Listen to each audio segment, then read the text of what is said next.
The Donaldson Bannister farmhouse was built in 1870 by William Donaldson. The land was originally owned by the state of Georgia through the Cheek Indians, and it was given to him through a land grant that his second wife acquired. This was the first and only time it was actually used as a farmhouse. It was then bought by Lois Patillo Bannister in the 1930s from William's wife.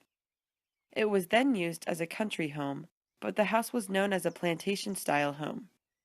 The third owner of the house was the Chestnut family, and they bought the house in the 1970s. They bought it to raise their daughter, and at the time, many more people started to come live in the area as a result of urban sprawl. They then transferred the ownership to DeKalb County, and due to the lack of funding and public appreciation for this piece of cultural history, the Donaldson Bannister farmhouse was left abandoned for 10 years. After these 10 years, the Donaldson Bannister farmhouse, in terrible conditions, was then transferred to the Dunwoody Preservation Trust and the Dunwoody City Council once Dunwoody became a city.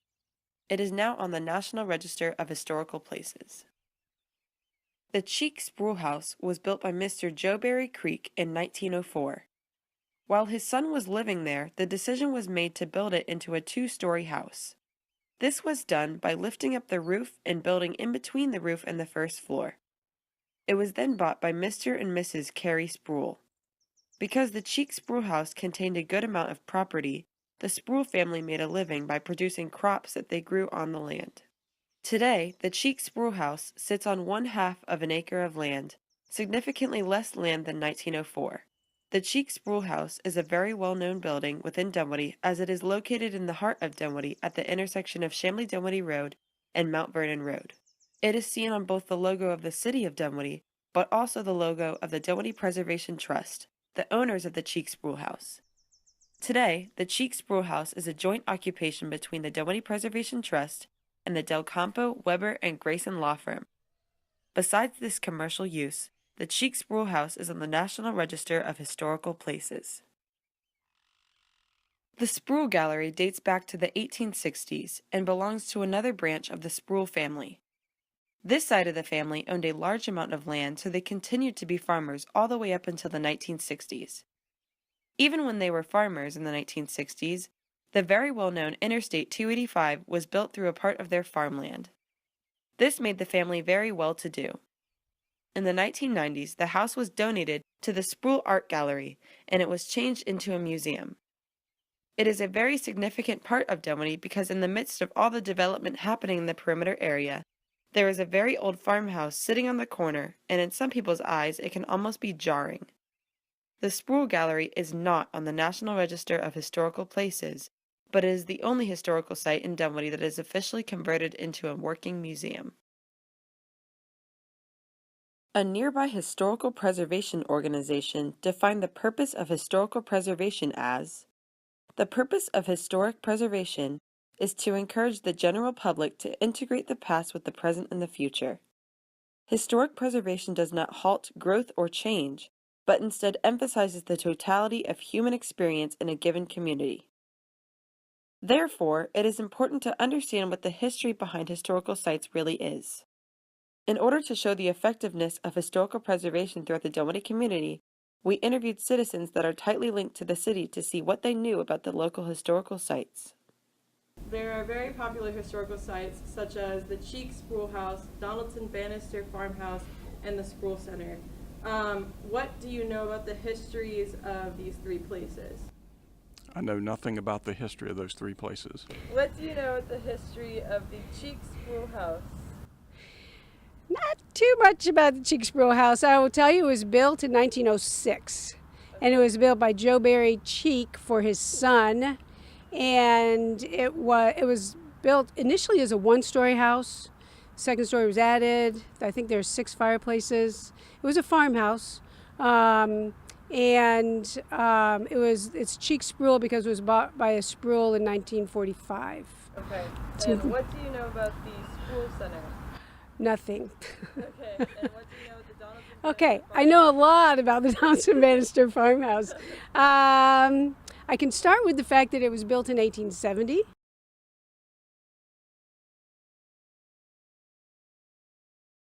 Okay. All right. So, what do you know about the history of the Cheeks Rule House? You know, I really can't give you history of, I would refer you back to our historian, Dr. Tenley. I think that's the best resource.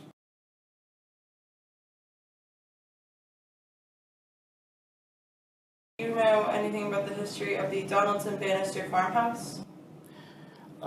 Yeah, a little bit, but I think the best information with dates and things are the information that you can get on the website. And again, Dr. Tenley is our historian and can give you the best story behind the history as well. And then, what about the Sproul Center?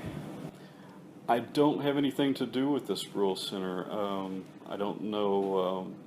That has not been, part of the Dunwoody Preservation Trust purview, and I don't know how they operate. Historic preservation is an endeavor that seeks to preserve, conserve, and protect buildings, objects, landscapes, or other artifacts of historical significance. So we decided to ask the question, is the historical preservation within the Dunwoody community sufficient? Historical preservation covers the renovations within historical sites, prevents them from being demolished, and it makes an effort to connect the community with these sites. In Bruce Cole's speech, The Urgency of Memory, The Arts Give You Us History, he says, "This is a challenge we need to meet and best. We cannot expect that a nation which has lost its memory will keep its vision. We cannot hope that forgetting the past will enhance our focus on the future. And we cannot neglect the great democratic imperative to give each succeeding generation a brighter light, a broader perspective, and an enriched legacy with which to face the future."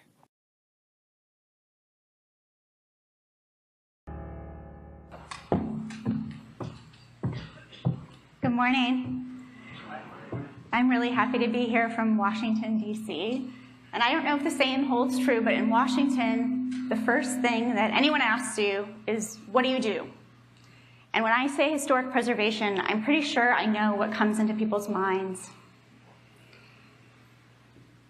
It's the old mansions, it's the house museums with the velvet ropes, people remembering that they were bored on their third grade field trip. The second question I get asked is, well then what buildings have you saved? People not knowing that really historic preservation is about so much more than chaining yourself to buildings, blocking the bulldozers every day. So what I'm hoping to do today is sort of challenge these traditional and misunderstood views of historic preservation.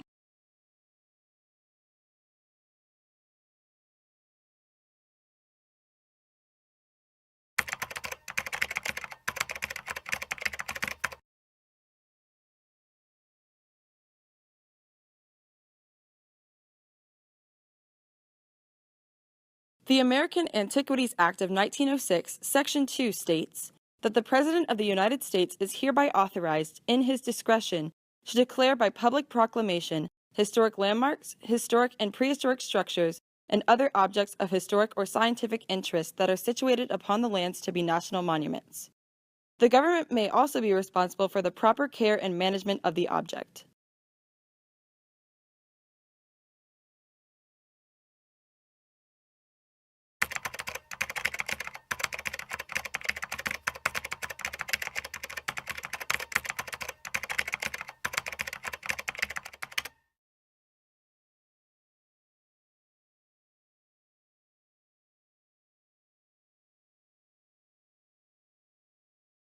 In a recent article from National Geographic regarding President Trump's view over the matter of the American Antiquities Act, it says that the disagreement over the Antiquities Act's intent lies in its simplicity.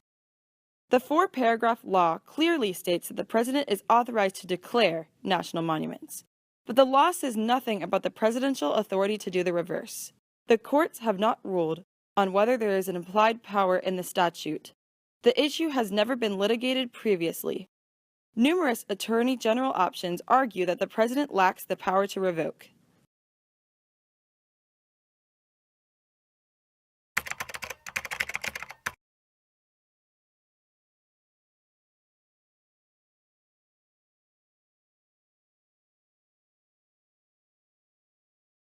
This leads us to understand why many of the historical sites in this video are labeled as part of the National Register for Historical Places.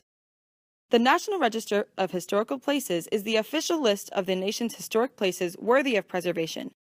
Authorized by the National Historic Preservation Act of 1966, the National Park Service's National Register of Historic Places is part of a national program to coordinate and support public and private efforts to identify, evaluate, and protect America's historic and archaeological resources.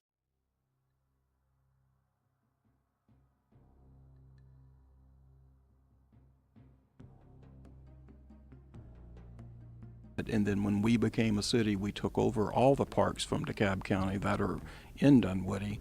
And so it became our obligation to determine what would we do with the home, how would we restore it, what would be the end result of both the restoration and the use of the grounds and the house. Money is always the issue, and so when you restore a building, is it possible to restore it to its original condition? And for us in the public arena, when we restore a building, because the city owns the building, we have to put in all of the modern day rules and regulations, such as the ADA requirements. So homes back in the day did not have ADA facilities because that didn't exist at that time.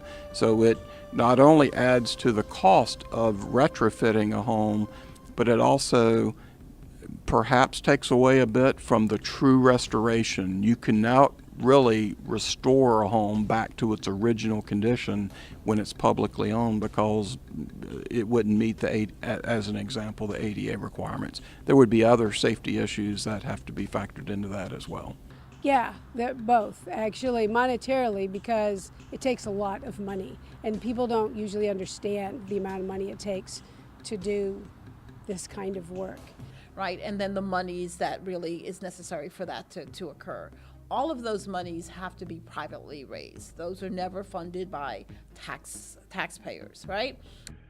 Well, money was a big challenge because it cost over $100,000, the renovation we did last year. And particularly back, years ago when the Great Recession was going on, we had some pretty tough times there. Lots and lots of nonprofits of all sorts, but certainly in the arts, closed down between like 2009 and 2014 or something. And so having the money to do that was a real serious issue. But we got the money, and we didn't get any government money to do it with. We raised our own. And culturally, you have to be agreeable to stepping back a little bit and saying, it's important that we keep some open space and we keep some history here, instead of tearing everything down and making everything current today. And that's a cultural shift, because, people get greedy. I mean, it's just human nature, and they want to build. This was saved from a developer who would have this is 3 acres, how many homes could he have put on here? It would have been completely gone. So that's a cultural shift. Yeah, obviously as a history teacher, yes, I've visited probably too many, maybe not. But I do think that as a country, we tend to not place enough value on like the uniqueness of our culture, and then those entities that really are representative of our culture. I think part of that to me is that we are still we're thinking of ourselves globally. We're a new country, right? We're only a few hundred years old. So I don't think that we consistently, and maybe even effectively, kind of sell that message in the schoolhouse. And I think that's why there's not always a willingness to use funds to support those causes, or there's a willingness to cut those funds very quickly.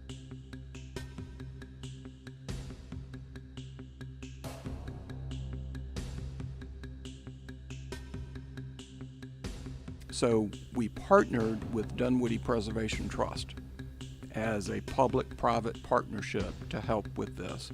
So Dunwoody Preservation Trust, as a nonprofit organization, raises money for preservation of historic sites and properties.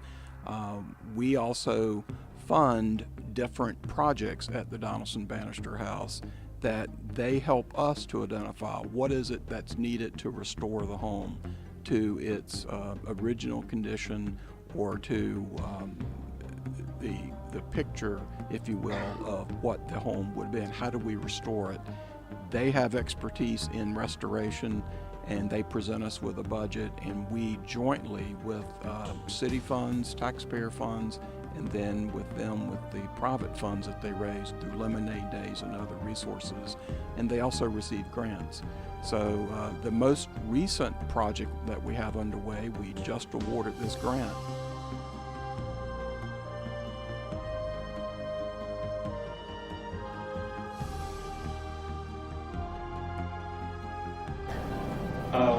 I chose it because I could see some of the work being done, and I wanted to be part of it.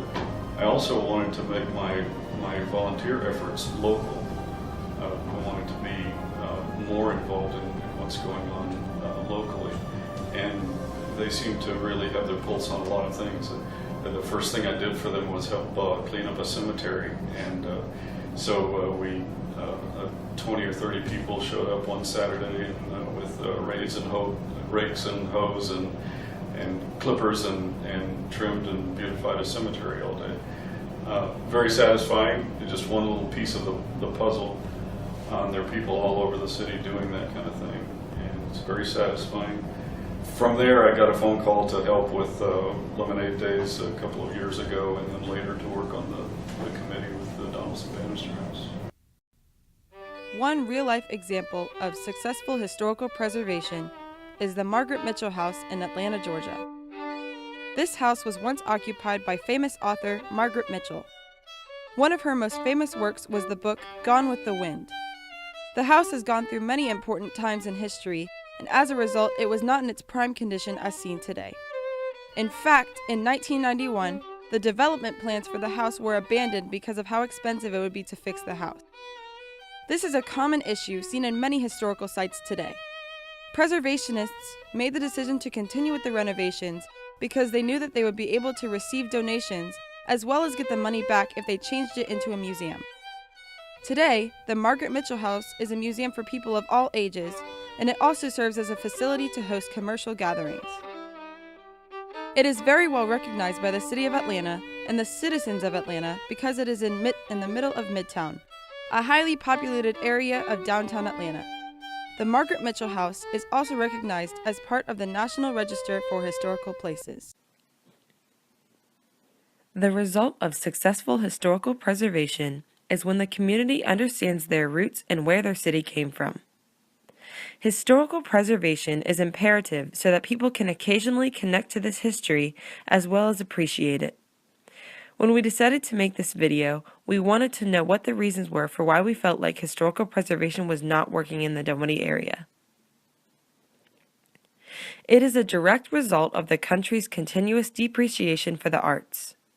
This video stands as a call for the local organizations to act upon a cause.